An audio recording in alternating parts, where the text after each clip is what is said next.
আসসালামু আলাইকুম। আশা করছি আপনারা সবাই খুব ভালো আছেন। আপনাদের জন্য আমার আজকের আয়োজন মুচমুচে জিলাপি। চলছে রমজান মাস, এ সময় ইফতারে জিলাপি না হলে কি চলে? ছোলা, পেঁয়াজু, বেগুনি, পাশে 2 টুকরো জিলাপি না হলে ইফতারের প্লেটটা ঠিক যেন মানানসই হয় না। দোকান থেকে তো আমরা হরহামেশা এই জিলাপি কিনে খাই, তবে মাঝে মধ্যে ঘরে বানালেও কিন্তু মন্দ হয় না। আর বানানো যখন এত সহজ, সেই সঙ্গে ঘরে বানানো জিলাপি যদি এরকম মুচমুচে আর রসালো হয়, তাহলে তো বানানো যেতেই পারে।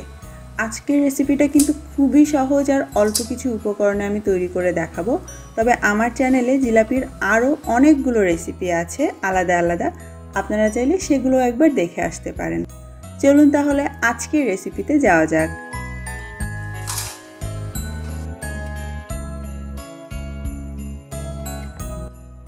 প্রথমে আমরা জিলাপির জন্য শিরা তৈরি করে নিব, আর আজকে আমি গুড় দিয়ে শিরাটা তৈরি করব। আপনি চাইলে অবশ্যই চিনি দিয়েও করতে পারেন। এখানে আমি 1.5 কাপ নিয়েছি খেজুরের গুড়, আর তার ঠিক অর্ধেক পরিমাণ নিয়েছি পানি, অর্থাৎ এখানে 1.25 কাপ পানি আছে।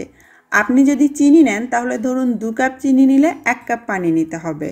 শুধু গুড় দিয়ে এইভাবেই আপনি শিরাটা তৈরি করতে পারেন, তবে আজকে আমি গুড় আর চিনি দুটো মিলিয়েই করব, কারণ শুধু গুড় দিয়ে করলে জিলাপির শিরাটা একটু বেশি ডার্ক হয়ে যায়, আর আমার কাছে মনে হয় চিনি মেলালে শিরাটা আরও বেশি ভালো হয়। তো আমি আরও আধা কাপ চিনি দিয়েছি, সাথে এর অর্ধেক অর্থাৎ 1/4 কাপ পানি দিয়েছি। টোটাল কিন্তু এখানে 1 কাপ পানি গিয়েছে। এখন আমি চুলাটা মিডিয়াম হাই আঁচে জ্বালিয়ে এই পানিতে একটা বলক তুলে নিব, আর এরই মাঝে গুড় চিনি দুটোই গলে যাবে, যেহেতু আমি গুড়গুলো অনেক ছোট টুকরো করে কেটে দিয়েছিলাম। খুব বেশি জাল করে এটাকে ঘন করা যাবে না, 1 তার বা 2 তারের শিরা তো করা যাবেই না। আঙুলে নিয়ে দেখবেন একটা আঠালো চটচটে শিরা হবে, তবে কোনো তার বা স্ট্রিং সেখানে থাকবে না। তারপর এতে আমি কিছুটা লেবুর রস দিয়ে দিচ্ছি, চাইলে ভিনেগারও দেওয়া যাবে, খুব সামান্য। এতে করে শিরা ঠান্ডা হওয়ার পর জমাট বেঁধে যায় না।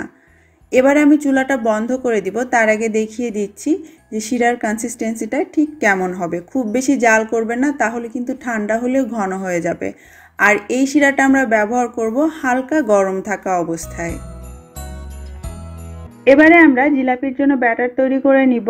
তাই একটা বাটিতে আমি 1 কাপ ময়দা নিয়ে নিচ্ছি। আটা নয়, ময়দা দিয়ে জিলাপি সব থেকে ভালো হবে। তারপর এর মধ্যে দিয়ে দিচ্ছি ইনো। অনেকেই আপনারা এটা চিনে থাকবেন, ভারী খাবার দাবার করার পরে যখন পেটে একটু গ্যাস হয়, অনেকেই পানির সঙ্গে গুলে এই ইনোটা খেয়ে থাকেন। এই ইনোটা আমরা ব্যবহার করব 1 কাপ ময়দার জন্য ঠিক 1 চা চামচ, এর থেকে বেশিও নয় কমও নয়। ইনোর মধ্যে baking soda, baking powder, citric acid সব কিছু দেয়া থাকে, তাই আপনাকে আলাদা করে আর কোনো কিছু এতে অ্যাড করতে হবে না, টক দই, ইস্ট কিচ্ছু না। শুধু ময়দার সঙ্গে ইনোটাকে ভালো করে একটু মিশিয়ে নিতে হবে। তারপর এতে আমি দিয়ে দিচ্ছি 2 চা চামচ ঘি। ঘিয়ের পরিবর্তে আপনি চাইলে তেলও দিতে পারেন, কোনো সমস্যা নেই।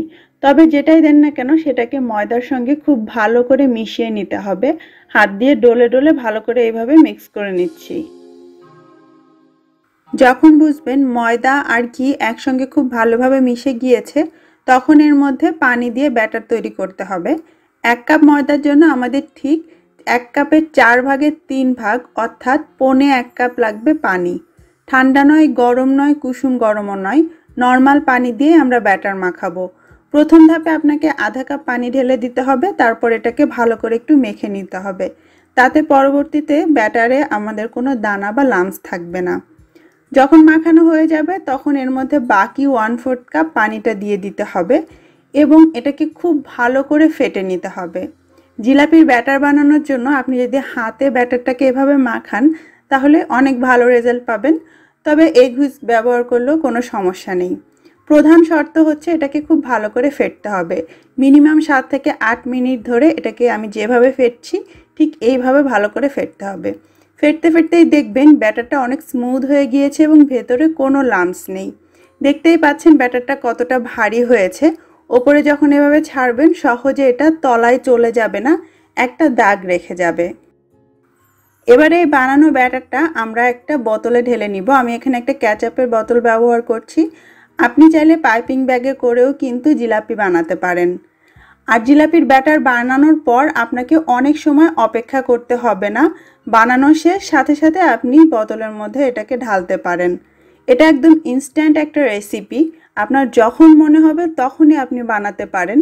ব্যাটার বানানো শেষ কি সাথে সাথে বোতলে ঢেলে আপনি ভাজতে পারবেন, 5 মিনিটও আপনাকে অপেক্ষা করা লাগবে না। এবারে জিলাপিগুলো ভাজার পালা। আমার অন্যান্য জিলাপির রেসিপি তো আমি আপনাদেরকে বারবার বলেছি যে জিলাপি ভাজতে হলে তেলটাকে খুব ভালো মতো গরম করতে হবে। দেখে নিশ্চয়ই বুঝতে পারছেন যে ব্যাটার দেওয়ার সাথে সাথে কিন্তু জিলাপি ফুলে উঠছে। এতটা গরম করে নিয়ে তারপরে কিন্তু আপনি ব্যাটারটা তেলে দিবেন, না হলে কিন্তু নিচ থেকে ফুলবে না, নিচে অনেকটা চ্যাপটা হয়ে যাবে। আমি একটা জিলাপি উল্টে দেখাচ্ছি, দেখতেই পাচ্ছেন নিচে কত সুন্দর গোল হয়ে ফুলেছে। এটা হবে না যদি আপনি অল্প গরম তেলে জিলাপিটা দেন। আর যদি এরকম না ফুলে তাহলে তো ভেতরে শিরা যাওয়ার প্রশ্নই ওঠে না। এইভাবে মিডিয়াম হাই আছে দুপাশ উল্টে পাল্টে আপনাকে জিলাপিগুলো হালকা সোনালি করে ভেজে নিতে হবে। আর মাঝে মধ্যে যদি ফাঁকা জায়গা থাকে সেখানে আরও কিছু আপনি জিলাপির প্যাঁচ দিয়ে দিবেন। সেই সঙ্গে যেগুলো হয়ে যাবে সেগুলো তুলে নিয়ে একদম সরাসরি আপনাকে দিয়ে দিতে হবে হালকা গরম শিরার মধ্যে। যদি শিরা ঠান্ডা হয়ে যায় বেশি আর জিলাপিগুলো যদি আপনি তুলে কিছুক্ষণ পরে দেন তাহলে কিন্তু শিরাটা খুব ভালোভাবে জিলাপি টানতে পারবে না।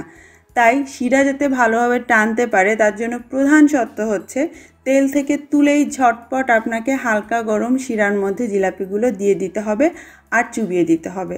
আর চেষ্টা করবেন শিরাটা যেন একটু বেশি থাকে।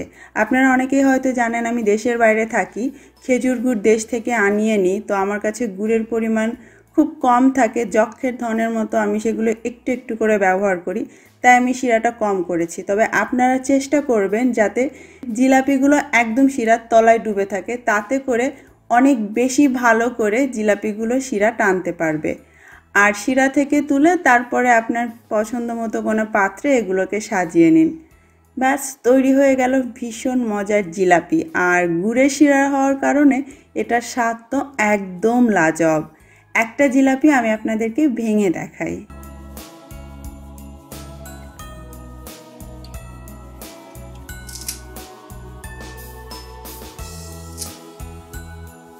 শব্দটা নিশ্চয়ই শুনতে পাচ্ছেন আর ভেতরের রসালো ভাবটা দেখুন।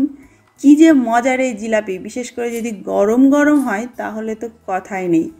তাই আশা করছি আমার আজকের এই রেসিপিতে আপনারা একবার হলেও জিলাপি বানাবেন। আর কেমন হলো কমেন্ট বক্সে আমাকে জানাতে পারেন। চাইলে আমার ফেসবুক গ্রুপ ফুড ফ্যান্টাসিতে ছবি সহকারে পোস্ট করতে পারেন।